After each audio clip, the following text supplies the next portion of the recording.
Today, I'm going to be doing a book review on Seneca's On the Shortness of Life. I'm kind of going to show you guys how I like to read books and how I like to reflect on books. So, as you can see, I go through, highlight all the things I like, all the things that speak to me throughout the book, and so I'll read the passage, then I'll highlight it, or sorry, I'll read the passage, then I'll go back, read it again while highlighting it. And then once I'm done the book, then I have a journal right here where I go and write all the things down that I highlighted and I liked. So yeah, I'm gonna go over that today and kind of just give you my opinions on this book. And it's more of an essay. This book is made up of 3 essays. There's the first one, which is on the shortness of life, and then the second one is his constellation to Helvna, which is his mother, and then the third one is a guy reaches out for help, and he gives him help essentially. But yeah, let's just get right into this. One of the first things I wrote down was, "It is not that we have a short time to live, but that we waste a lot of it." There's so much things in life that we waste our times on that don't really matter, and we kind of just mindlessly do them. You can go and people doom scroll on TikTok all day and just stay on social media. People waste a lot of time gossiping about people, talking bad about them.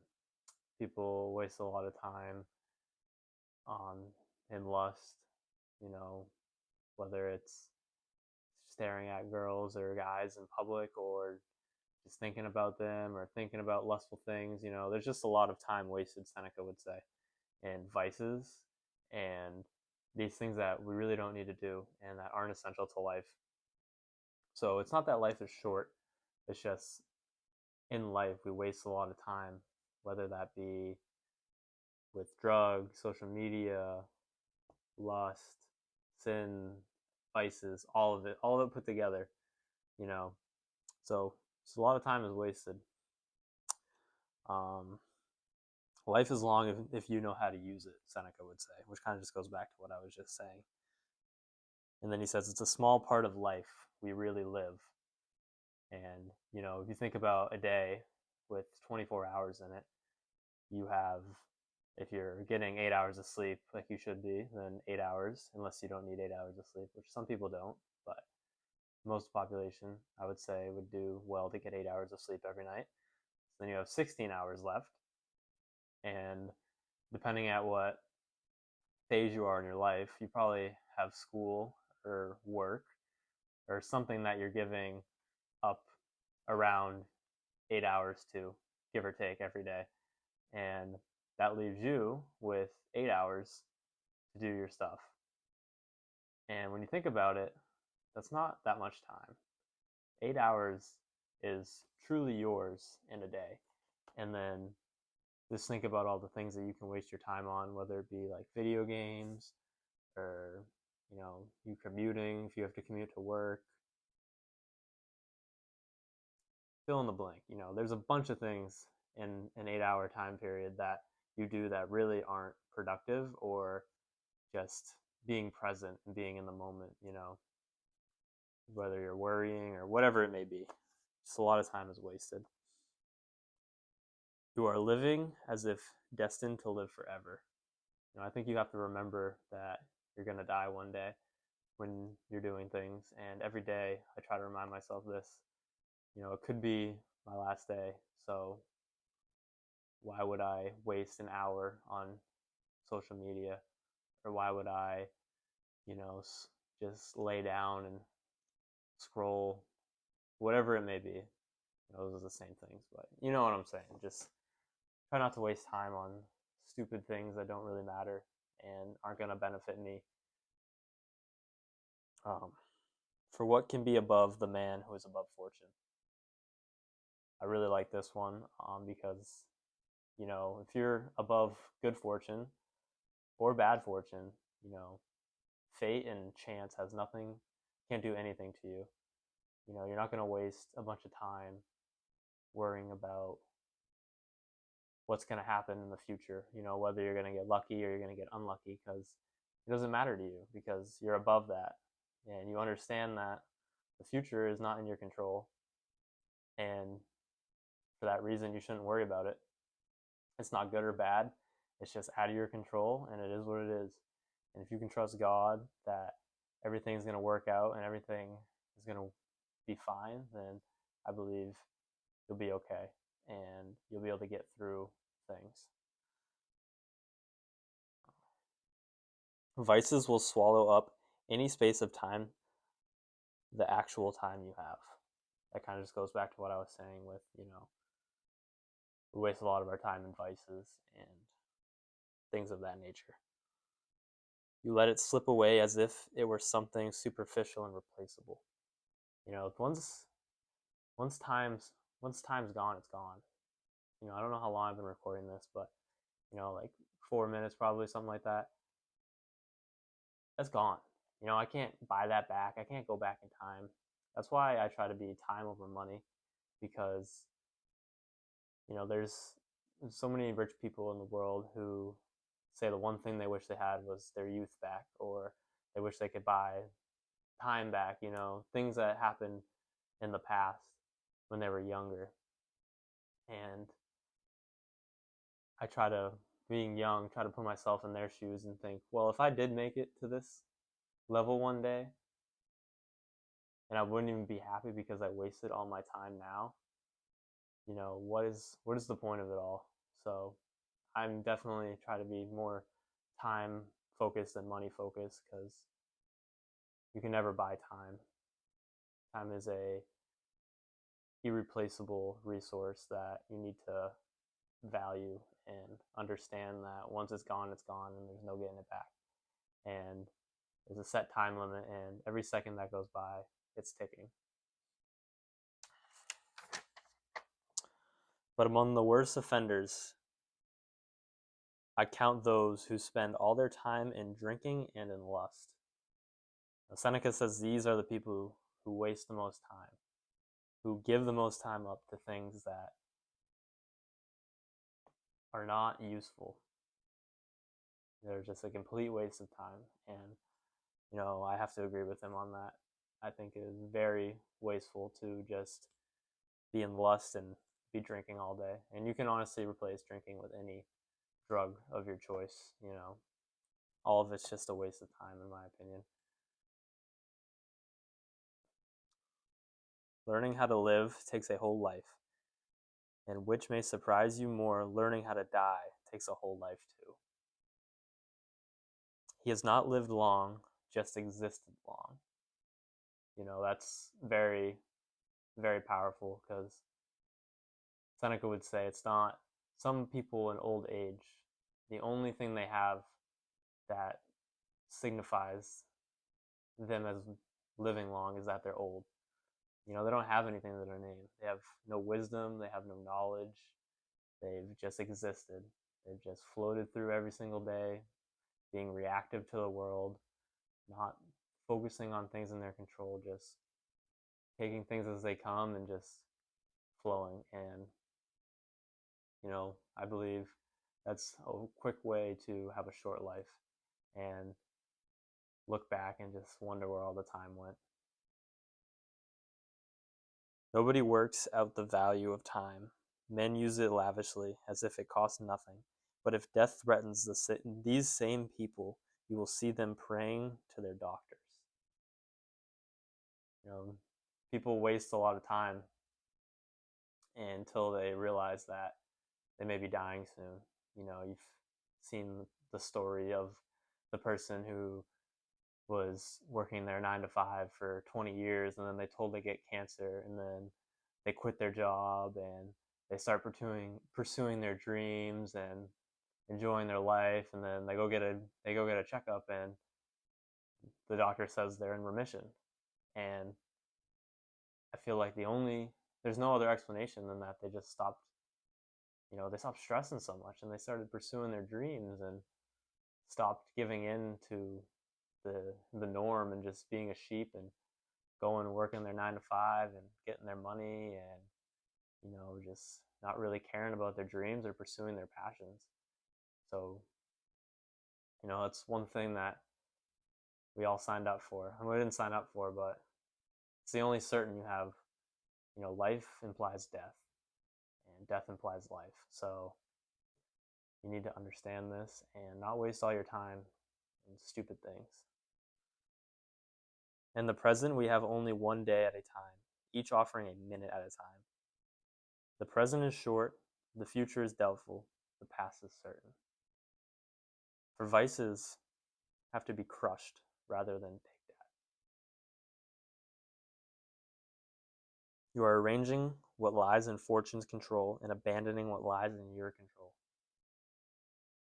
Too many people focus on things outside of their control, and Seneca would say, or actually no, Epictetus would say that you are bound to be miserable when you focus on things outside of your control. Epictetus is another Stoic philosopher, and they share a lot of the same ideas, and I think that just goes hand in hand with what Seneca is saying in this essay. Putting things off is the biggest waste of time. It snatches away each day as it comes and denies us the present by promising us the future. Putting things off denies the present while promising the future. The future is never promised. You have no idea what the next minute has in store, what the next hour, it could be your last hour on this earth. So do not put things off. It's the biggest waste of time to put things off when you're able to do it now and you're able to do it good now. Do it while you can. You never know. Some men are even preoccupied, even in their leisure. They are their own worst company. Some people can't even sit in a room for an hour by themselves and just with their own thoughts. They just are so ambitious and need to get work and work and work. Even in leisure, they can't rest because all they're thinking about is working and the future and all these things. We're human beings. We're not human doings. Sometimes you just need to think and exist and be in your thoughts. And this isn't a waste of time, I believe. I think you need to do stuff in life, but there's also time where you need silence and solitude and you need to just be in your thoughts and experience what you're feeling and work through things in your head. That's a good time of leisure, I believe, not watching movies and TV shows. It's a bad time. That's a bad use of time. A good use of time is to be in your head and thinking your thoughts and just think. The wise man will not hesitate to meet death with a firm step. Of all people, only those are at leisure who make time for philosophy, only those who are truly alive. Seneca says you need to make time for philosophy if you want to be truly alive and truly enjoy your leisure. And I do not disagree with him.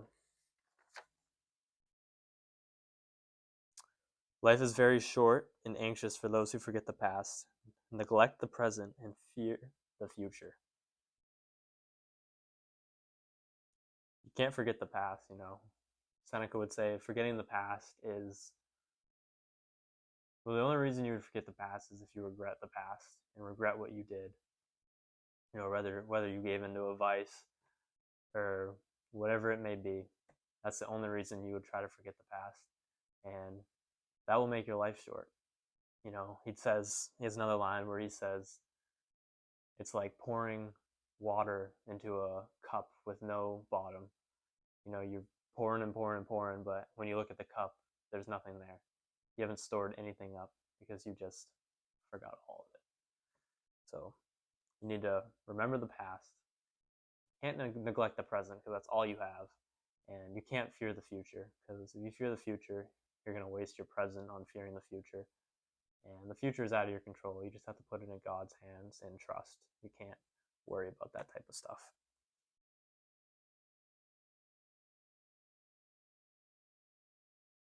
All the greatest blessings create anxiety, and fortune is never less to be trusted than when it is fairest. Great blessings create anxiety, and fortune is nevertheless to be trusted when it is fair. That's a very powerful message, I believe, and it's very eye-opening to just always be on your toes. And right when you think you're you have good fortune and luck's going good, that's when you get blindsided. So you always have to be aware and put the things you get from fortune in one pile, and then the things you get, the things that are your own, the things that are in your control, in another pile.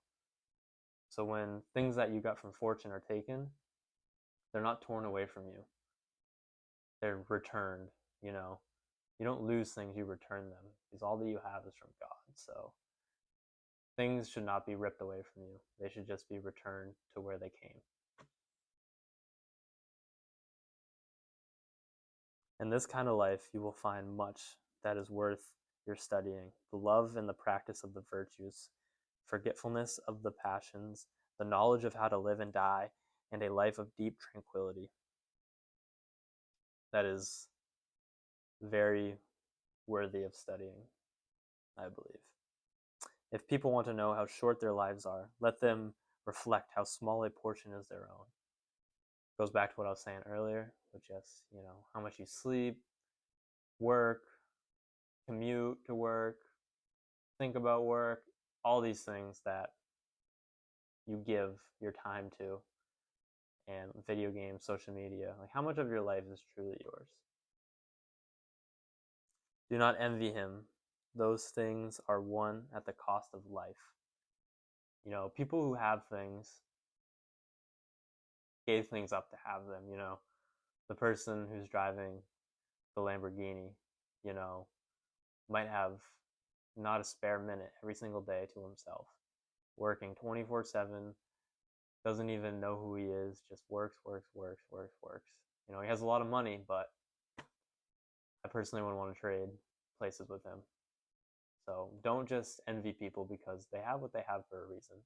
And if it's a lot of money, then they sacrificed a lot of things to get that. And you probably wouldn't want to sacrifice the same things that they have.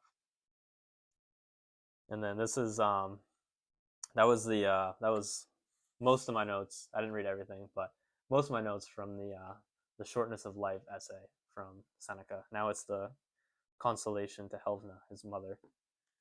Grief should not be intruded upon while it is fresh and agonizing. For an illness, nothing is more harmful than premature treatment. He gets exiled, so this is why he writes this, and he waits to write to his mother because she was grieving, and he wanted to let that set in. Like he said, his premature treatment is most harmful for an illness. So he let it sit in. He didn't just immediately try to tell her not to grieve for him and all these things, because he knew she would, and he wanted to wait and let it settle before he tried to give his treatment to her. Everlasting misfortune does not have one blessing, that it ends up by toughening those who is constantly afflicts. If you're hit by bad fortune again and again and again, then you are tough. You're building toughness. And if that's the only thing you're getting from it, it's a good way to look at it, I believe. And it's better than nothing. Everlasting misfortune does have one blessing, that it ends up by toughening those who it constantly afflicts. External goods are of trivial importance and without much influence in either direction. Yeah, you don't want externals. Those are not yours, and they can be lost at any minute. You want to build up your internal. Those are the stuff that's the stuff that cannot be taken away from you and is yours. Fortune falls heavy on those to whom she is unexpected. The man who is always expecting her easily withstands her. There's a thing called premeditation mortem, and that's basically something the practice the Stoics took up, and that's expecting the worst things to happen, and so you're just prepared for it. You're just ready at any time for the worst case scenario to happen, and when it happens, you're not completely blindsided by it. You're already somewhat expecting it.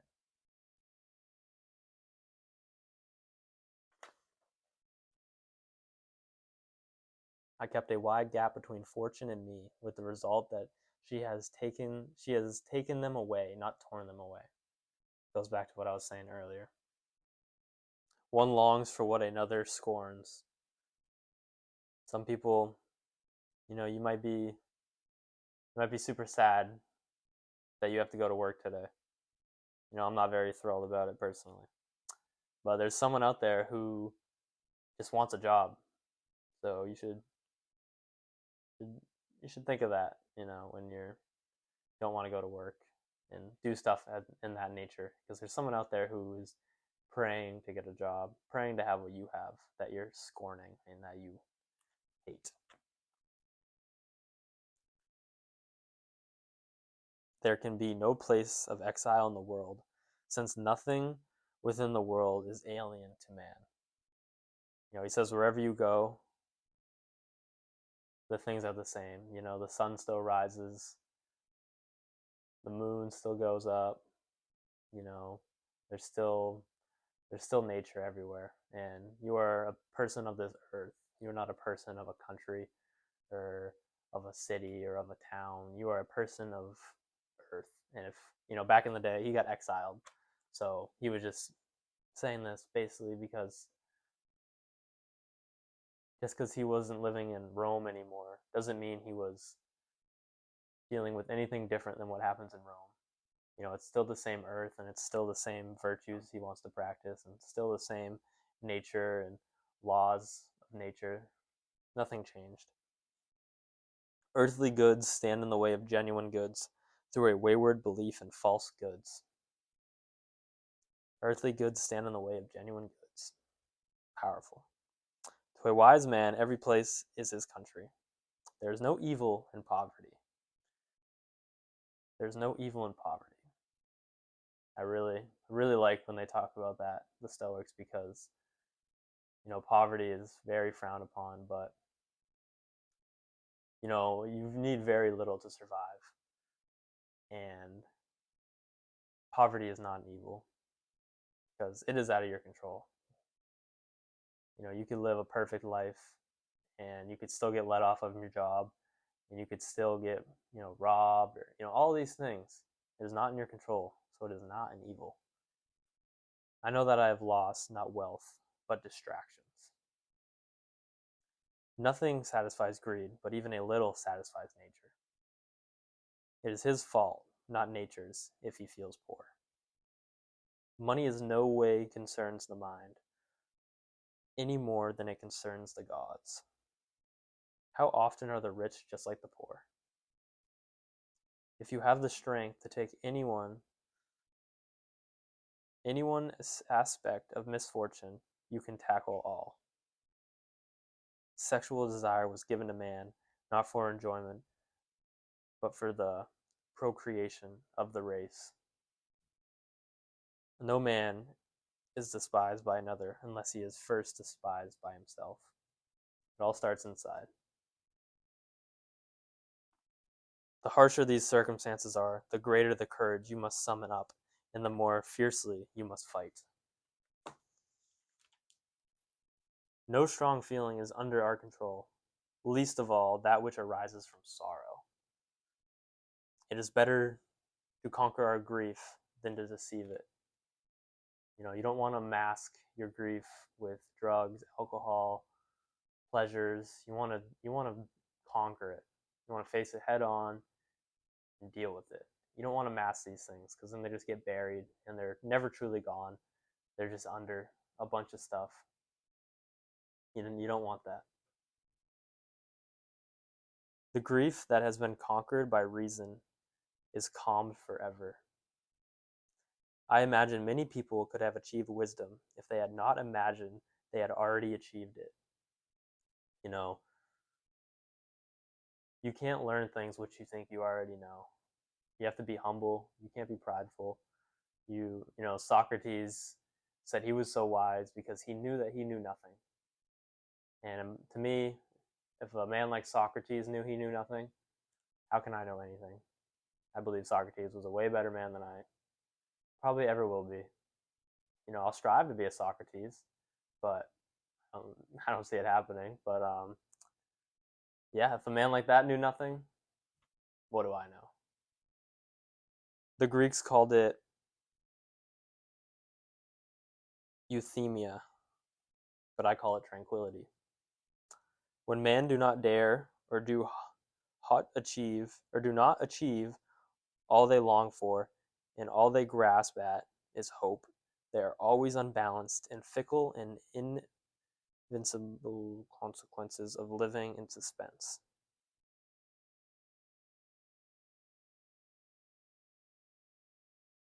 I wrote that one really sloppy. I don't know what I said. I'm going to skip that one. We must realize that our difficulties is not the fault of the places, but ourselves.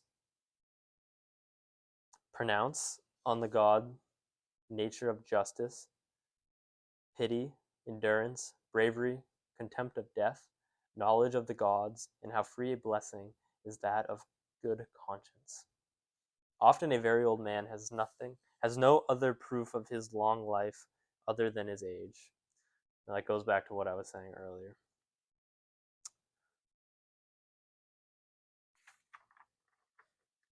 Do you not think a man who has stripped himself of all the gifts of chance is poor, or that he resembles the immortal gods?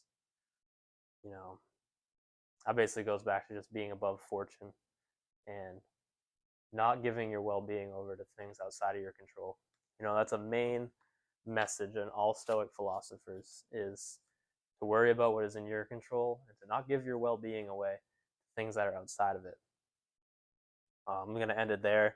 I had some more stuff written down, but I feel like the video is getting a little long, so end it there. But I highly recommend you go get this book for yourself and read it for yourself. It is a very good book, and I believe you'll get a lot out of it. And if you want to learn more about Seneca, this is a great book for you. And there's this other book that I'm about to read by Seneca.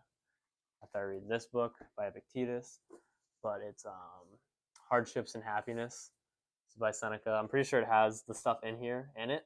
So if you wanted to get this stuff, get the essays in here, the 3 essays, I'm pretty sure it's in this book. And this book has more stuff like Letters from a Stoic, which is more of Seneca's letters to one of his buddies.